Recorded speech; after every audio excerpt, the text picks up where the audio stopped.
जय जगन्नाथ।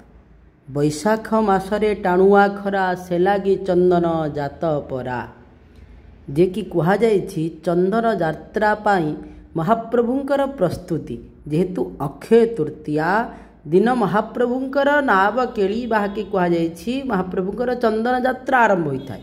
सेथिपाई तार पूर्व प्रस्तुति है कौन ना महाप्रभुंकर जो नाव दुईटी जहाको नंदा और भद्रा बोली कहा जाता है। ये नंदा भद्रा कौन होता है ना वर्ष तमाम धरी महाप्रभुंकर से नरेंद्र सरोवर रे ताकू बुड़ा होइकी रखा जाता है। से नरेंद्र सरोवर जेते बेले बुड़ा होइकी रखा जाता है तापरे कौन करा जाए ना स्वतंत्र विधि विधान अनुसार चंदन यात्रार पूर्वरु नरेंद्र सरोवर रु ताहा कौन करा जाता है ऊपर को उठा जाता है। नंदा भद्रा नामक दुईटी जो बड़ चाप सान चाप ताकू से भाव में भूई सेवक माने जाकि महाप्रभुंकर रथरे मध्य भूई सेवक सेवा करिथांती से भाव में महाप्रभुंकर जो भूई सेवक अछंती से भूई सेवक कौन करती ना महाप्रभुंकर से नंदा भद्रा जो चाप दुईटी को कौन करती ना ऊपर को उठे था जे कि कथारे अच्छी जे कि महाप्रभुंकर हलदी पानी जो दिन सरी जाए अर्थात चाप सरीब चाप पर दिन हलदी पानी सरी सारा पर महाप्रभुंकर स्वतंत्र विधि विधान अनुसार पुनर्बार कौन होता है ना से चाप को बुड़ा जाता है। बुड़ा होइकी रखा जाता है वर्ष तमाम रही है।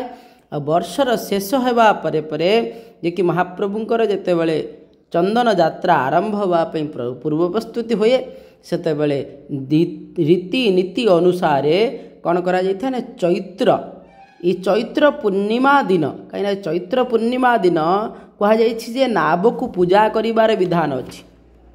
ये नाव को पूजा करथिले मध्य चैत्र पूर्णिमा कथा जेते आसे रामचंद्रंकर कथा सेतेबेले मध्य नावरे जो बसैकी नहीं जाउथिले कहुई जे महाप्रभु को पारी करैथिले चैत्र पूर्णिमा को मध्य तांकर उत्सव कहुई से मध्य अनेक प्रकार किंवदंती से नाव को पूजा करा जाइथाय चैत्र पूर्णिमा रे। से किंवदंती अनुसार महाप्रभुंकर नंदा भद्रा नामक दुईटी चाप को मध्य कौन करा जाइथाय बाहर को मध्य कढ़ा जाइथाय जे कि बड़ चाप और सान चाप जेते बेले महाप्रभुंकर जो चापर कथा आसी सेतेबेले मध्य से चाप मध्य से भाव स्वतंत्र भावर सहित प्रस्तुति होता है ताकू मध्य से भावर सहित काढ़ी सारा पर ताधर मध्य राल दियाजिब ताधर मध्य बहुत प्रकार मध्य मंडली कराजिब मंडली करा सारा परे देखि कहा जायछि चंदन यात्रार मंडपर ठाकुर मानकर स्नान वेश जेते बेले स्वतंत्र भाव में स्नान वेश भोग इत्यादि बढ़ी सारा परे महाप्रभु मध्य चाप को विजय करन। चाप होछि के ना दिन चाप और रात्रि चाप दी प्रकार चाप खेली थांती महाप्रभुंकर जो कहा जायछि आउरी मध्य कहा जायथाय क्यों चाप ना बड़ चाप और सान चाप जे कि कहुई बड़ चाप क्या कह जाए ना कहुई दुईटी नौका को जोड़ा जाई से संपूर्ण भाव में पक्षयुक्त हंस मुख थाई चाप निर्मित होइथिबा बड़ चाप आग पछ जाके कहुई एपरी भाव में दुईटी धाड़ी रे दुईटी संपूर्ण भाव में सिंहासन मध्य रही थाए आग सिंहासन मध्य कहीं बड़ चापर दुईटी सिंहासन रही है। सान चाप से भाव में तार नाम होछि कौन ना बड़ चापर नाम होछि भद्रा आउ बड़ ये सान चापर नाम होछि कौन ना नंदा। इठारे समस्ते कही था उच्चारण कला भितर नंदा और भद्रा बोली कही था। ये संपर्क जिते बड़े कह संपर्क उत्कल दीपिकार जहाँ प्रसंग रही 1916 मसीहार चंदन यात्रा तत्कालीन गजपति महाराजा बाहर जैनिक देवदासींकर मध्य थिला स्वतंत्र भावर सहित चाप उपरे मध्य देवदासींकर सेवा थिला से चाप को भल भाव में कढ़ा जाई ता भितर थिबा समस्त प्रकार सफा करा जाइथाय। सफा कला सरला परे राल दिया जाइथाय।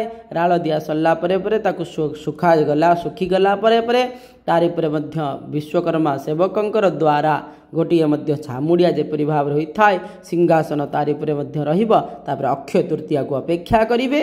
अक्षय तृतीया दिन महाप्रभुंकर से चंदन यात्रा सेथिपाई कहगला ना नरेंद्र सर कु करी गमन नरेंद्र सर कु करी गमन ଚାପ ଖେଳନ୍ତି ମଦନ ମୋହନ। ଆହୁରି ମଧ୍ୟ କୁହାଯାଇଛି ନୌକାର ହି ପ୍ରଭୁ ଭାବଗ୍ରାହୀ ଧୀରେ ଧୀରେ ବିଜେ କରନ୍ତି। ନୌକାକୁ ଆରୋହଣ କରିବା ପାଇଁ ନୌକା ମଧ୍ୟ ପ୍ରତି ସମ୍ପୂର୍ଣ୍ଣ ଭାବରେ ମହାପ୍ରଭୁଙ୍କର ପାଇଁ ହିଁ କେବଳ ନୌକା ପ୍ରସ୍ତୁତ ହୋଇଥାଏ। ଆଉ ତା ଦେହରେ କେହି ଯେପରି ଭାବରେ ବସିବେ ନାହିଁ, କେହି ଯେପରି ଭାବରେ ତାରି ଉପରେ ପାର ହୋଇପାରିବେ ନାହିଁ, କେହି ତା ଉପରେ ମଧ୍ୟ କିଛି ବି କରିପାରିବେ ନାହିଁ ବୋଲି ସେଥିପାଇଁ ନୌକାଟିକୁ ବର୍ଷ ତମାମ ଧରି କ'ଣ କରାଯାଇଥାଏ ନା ସେଇ ପୁଷ୍କରିଣୀରେ କେବଳ ବୁଡ଼ା ହେଇକି ରଖାଯାଇଥାଏ। ଯେତେବେଳେ ଆରମ୍ଭ ସମ୍ପୂର୍ଣ୍ଣ ଭାବରେ ସେଇ କଥା ଯେତେବେଳେ ଆସେ ପୁନର୍ବାର ସେଠାରୁ କଢ଼ାଯାଇ ପୁନର୍ବାର ସମସ୍ତ ପ୍ରକାର ନୀତିକାନ୍ତି ଆରମ୍ଭ ହୋଇଥାଏ। କୁହାଯାଇଛି ସାଗର ଭିତରେ ମନ୍ଦ ମରୁତରେ ପୋତ ବଡ଼ ଶୋଭା ଦିଶନ୍ତି ସେ ସୁନ୍ଦରୀ ସୁଗନ୍ଧିତ ହେ ଛାର ଉପମା କେତେକ। ସେଇ ସୁନ୍ଦର ଭାବରେ ତାକୁ ମଧ୍ୟ ମଣ୍ଡଣୀ କରାଯାଇଥାଏ। ତାକୁ ଭଲ ଭାବରେ ଦେଖିବେ କେତୋଟି ଚାପ ଦେଖିବା ପାଇଁ ହେଲେ ଦେଖିବେ 5ଟି ଚାପ ଯାହାକୁ କୁହାଯାଇଥାଏ 2ଟି ଚାପ